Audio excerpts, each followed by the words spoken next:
Hello everyone. तो स्वागत है आप सभी का हमारे यूट्यूब चैनल पर। तो आज का चैप्टर है हमारा चक्रवृद्धि ब्याज। चक्रवृद्धि ब्याज यानी चक्रवृद्धि ब्याज को इंग्लिश में क्या कहते हैं? Compound interest. तो चक्रवृद्धि ब्याज का आज का टॉपिक रहने वाला है गुना पर आधारित प्रश्न। गुना पर आधारित प्रश्न जो पूछे जाते हैं चक्रवृद्धि ब्याज के अंतर्गत, तो हम उन्हें कैसे सॉल्व करते हैं, आइए देखते हैं। तो आज पहला क्वेश्चन क्या है हमारा? पहला क्वेश्चन है, कोई धन चक्रवृद्धि ब्याज पर 3 वर्ष में अपने का 3 गुना हो जाता है। 3 गुना हो जाता है, वही धन उसी दर से कितने वर्षों में 9 गुना हो जाएगा। ठीक है, पहले तो क्या है, हमें क्वेश्चन को पूरा पढ़ना है। क्वेश्चन को पूरा पढ़ना है जिससे हमें समझ में आ जाए कि क्वेश्चन आखिर क्या कह रहा है, क्या वैल्यू दी हुई है और हमें क्या निकालना है। तो यहाँ पर क्या है, यहाँ पर दिया है 3 वर्ष में, एक समय हमें दिया है 3 वर्ष में कितना हो रहा है, 3 गुना हो रहा है, और पूछा है कि कितने वर्षों में 9 गुना हो जाएगा। तो एक फॉर्मूला है, देख लीजिए, फॉर्मूला याद कर लीजिए, T1/T2 बराबर N1/N2। ठीक है, ये क्या है T1? T1 क्या है? ये है पहला समय। ठीक है, क्या है? पहला समय जो क्वेश्चन में दिया हुआ है। ठीक है, और ये क्या है? गुना। N1 गुना है, N2 भी क्या है? गुना है, और ये T2 क्या है? दूसरा समय जो हमसे क्वेश्चन पूछ रहा है। ठीक है, दूसरा समय T2 उसकी वैल्यू होगी। फिर कहा कि कोई धन चक्रवृद्धि ब्याज पर 3 वर्ष में अपने का 3 गुना हो जाता है। तो T1 की वैल्यू कितनी है? 3 है। ठीक है, और N1 की वैल्यू कितनी है? N1 की वैल्यू भी कितनी है? 3 गुना, 3 ही दी है, और पूछा है कि कितने वर्षों में, तो T2 हमसे पूछ रहा है। ठीक है, और 9 गुना हो जाता है, तो N2 का मान दिया है 9। ठीक है, 9 दिया हुआ है, हम फॉर्मूले में लगा देंगे, फॉर्मूले में वैल्यू फिक्स कर दी है। तो देखिए T1 कितना है? 3 है। ठीक है, T1 कितना? 3 है। T2 क्या हमसे पूछा है, तो कहा है कि 3 वर्ष में क्या हो, अपने का 3 गुना ही हो रहा है, 3 गुना हो जाता है। अब कितने वर्षों में कहा है कि 9 गुना हो जाएगा। ठीक है, लिख दीजिएगा। हमें ये नहीं करना है, जैसे ये बराबर का साइन है तो हम इसकी गुणा कर देते हैं, बच्चे गुणा कर देते हैं, लेकिन वो नहीं करना। क्या है कि 3/T2 लिख दीजिए बराबर 3 बटे, ये 9 लिखा है। ठीक है, ये 9 लिखा है, तो 9 ये कह रहा है कि ऊपर वाली जो संख्या दी हुई है हमें इस रूप में लिख दीजिए। ठीक है, तो 9 को हम 3 के रूप में कैसे लिख सकते हैं? जैसे 9 है तो 3 गुणा 3, 3 की हम 2 बार गुणा कर लेंगे, 9 आ जाएगा। तो क्या करेंगे? 3 का स्क्वायर। ठीक है, 3 का स्क्वायर कर देना है, यानी 3 गुणा 3 तो क्या है? 9 हो जाएगा। फिर T2 की वैल्यू निकालनी है, ये वाली संख्या की गुणा 3 गुणा ये घात से कर देते हैं। ठीक है, इस वाली संख्या की गुणा क्या घात से कर देंगे, तो घात कितना है? 2 है, तो T2 बराबर कितना आ जाएगा? 3 दूनी 6 वर्ष। ठीक है, कितना वर्ष आ जाएगा? 6 वर्ष। इस प्रकार से हमें क्वेश्चन को हल कर लेना है। इस प्रकार से हम इन क्वेश्चन को हल करते हैं जब गुना पर आधारित प्रश्न हमसे पूछ लिया जाए। जैसे बराबर, वैसे तो क्या अगर निकालते तो कितना आता? 9 × 27 गुणा करते, 3T 27 को 9 से काटते तो 9 ही जाता बार, हमारा आंसर गलत हो जाता। लेकिन क्या कह रहा है कि ये वाली संख्या जो होती है वो कहती है कि ऊपर वाली संख्या के रूप में हमें लिख दीजिए। ठीक है, तो 9 को कैसे ला पाएंगे? जब 3 की गुणा 3 से हम कर देंगे तो 9 आ जाएगा, वही समझना है। तो जो हमारी घात निकल करके आती है उसकी गुणा इस वाली संख्या में कर देते हैं तो हमारा आंसर आ जाता है। इस प्रकार से हम आंसर को क्लियर करते हैं।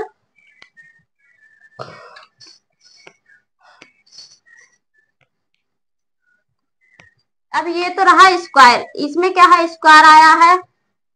अगला सवाल देख लीजिए, अगला क्वेश्चन क्या है?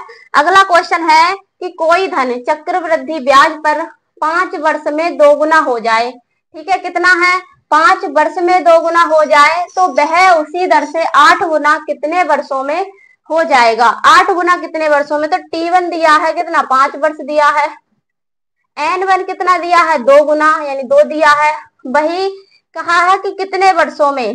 ठीक है, तो T2 हमसे पूछ रहा है, और N2 की वैल्यू कितनी दी है? 8 दी हुई है, 8 दी हुई है। फिर से हमें वैल्यू फिक्स करनी है, तो T1/T2 यानी 5/T2 बराबर N1 कितना है? N1 है 2।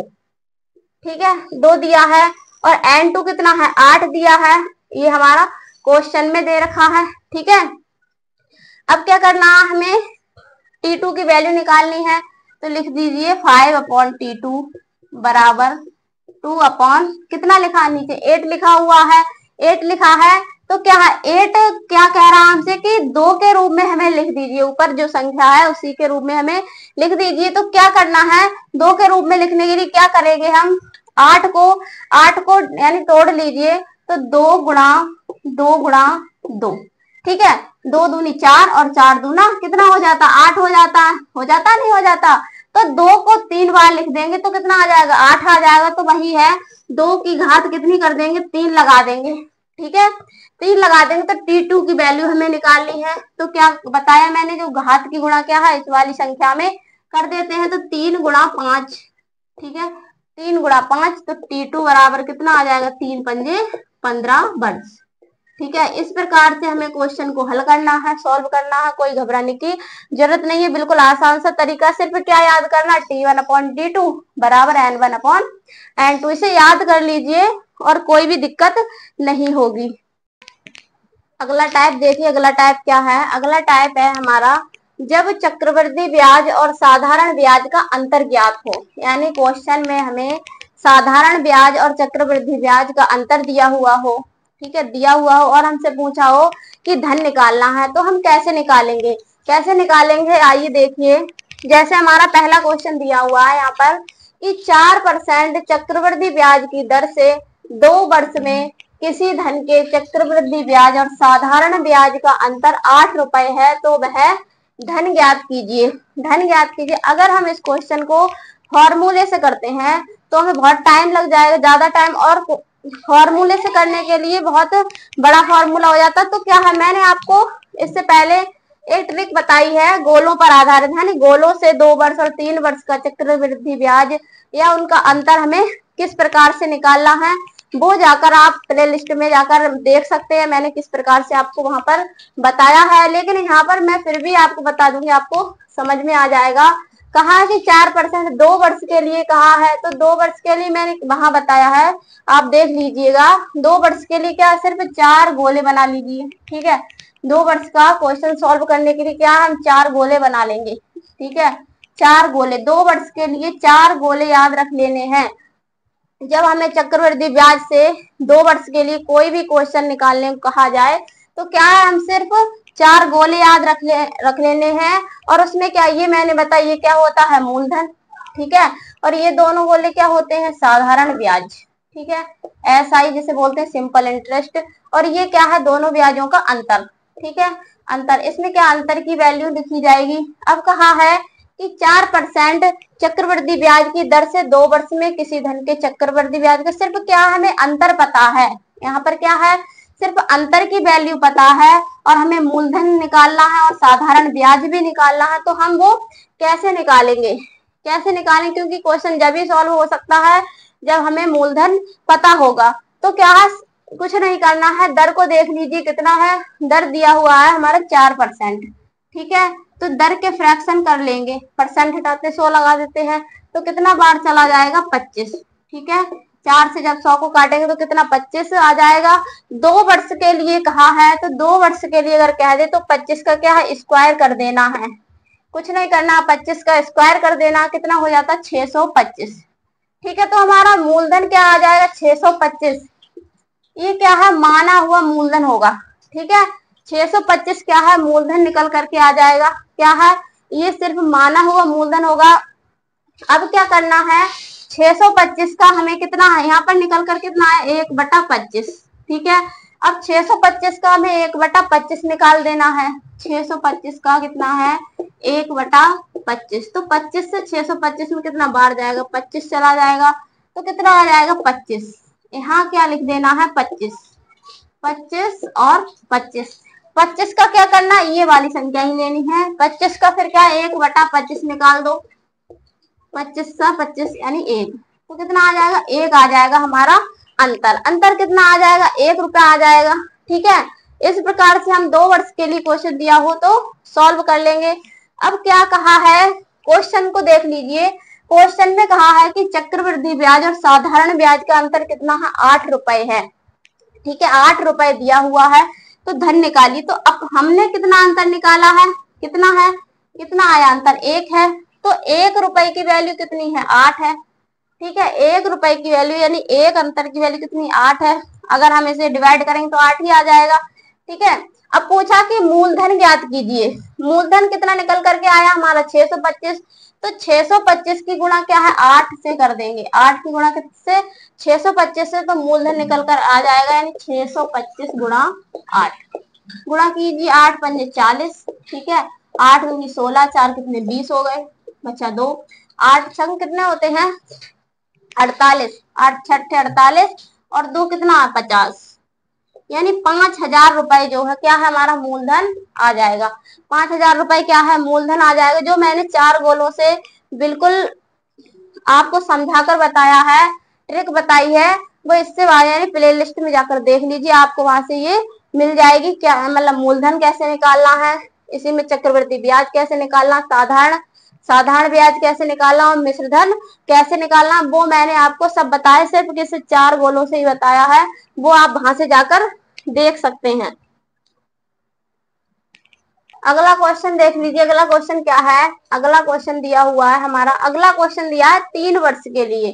जब 3 वर्ष के लिए कहा गया हो, जैसे किसी धन के 3 वर्ष के चक्रवृद्धि ब्याज और साधारण ब्याज का अंतर 31 रुपए है, यदि ब्याज की वार्षिक दर कितनी है, 10% हो, तो वह धन ज्ञात कीजिए। ठीक है, 3 वर्ष के लिए कहा है, तो 3 वर्ष के लिए हमें सिर्फ कितने 8 गोले बना लेने हैं, 8 गोले। ठीक है, 8 गोले बना लेने हैं।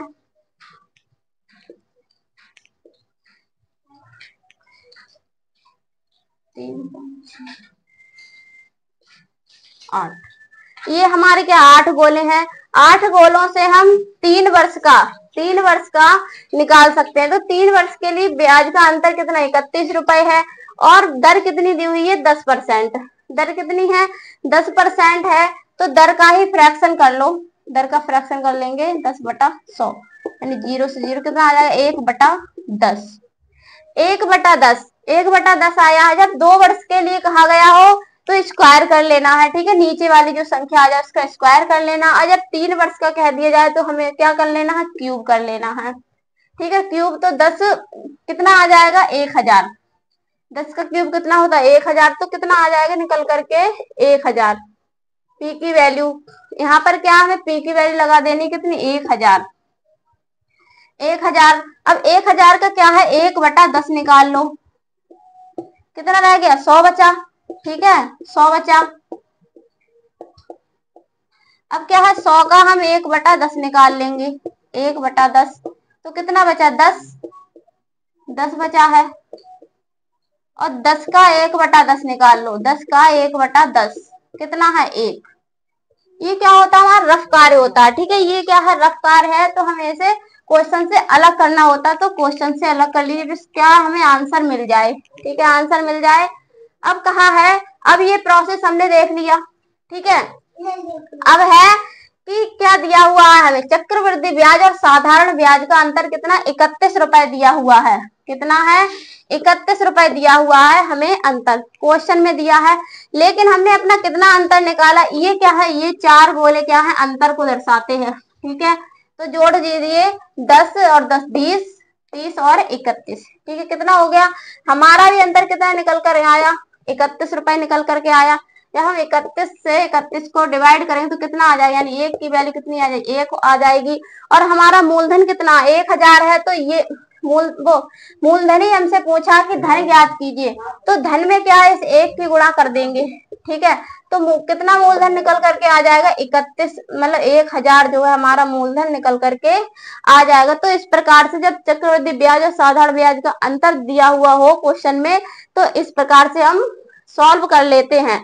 आपको जो मैंने पहले जो प्लेलिस्ट मतलब पहले जो वीडियो बनाई है उसमें मैंने बिल्कुल आपको विस्तार से 3 वर्ष के लिए और 2 वर्ष के लिए गोलों पर, 2 वर्ष के लिए 4 गोलों से और 3 वर्ष के लिए 8 गोलों से बिल्कुल बारीकी से बिल्कुल विस्तार से समझाया है। वो आप वहां से जाकर देख लीजिए। मैंने यहाँ आपको बता दी कि ये क्या अंतर को दर्शाते हैं, लेकिन वहां अलग अलग प्रोसेस के साथ मैंने बताया कि ये वाले 3 गोले किसे दर्शाएंगे, या फिर इसमें चक्रवृद्धि ब्याज कौन सा है, ठीक है, मूलधन किसको कौन सा मानेंगे और मिश्रधन किसको मानेंगे। तो मैंने वहां पर सब बताया, तो आप वहां से जाकर देख सकते हैं। तो उम्मीद है कि आपको ये चैप्टर समझ में आ गया होगा। अगर आपको चैप्टर समझ में आ गया है तो चैनल को सब्सक्राइब कर दीजिएगा, वीडियो को लाइक कर दीजिए, जिससे आपको हमारी वीडियो समय से मिलती रहे और आपका चैप्टर कंप्लीट होते रहे।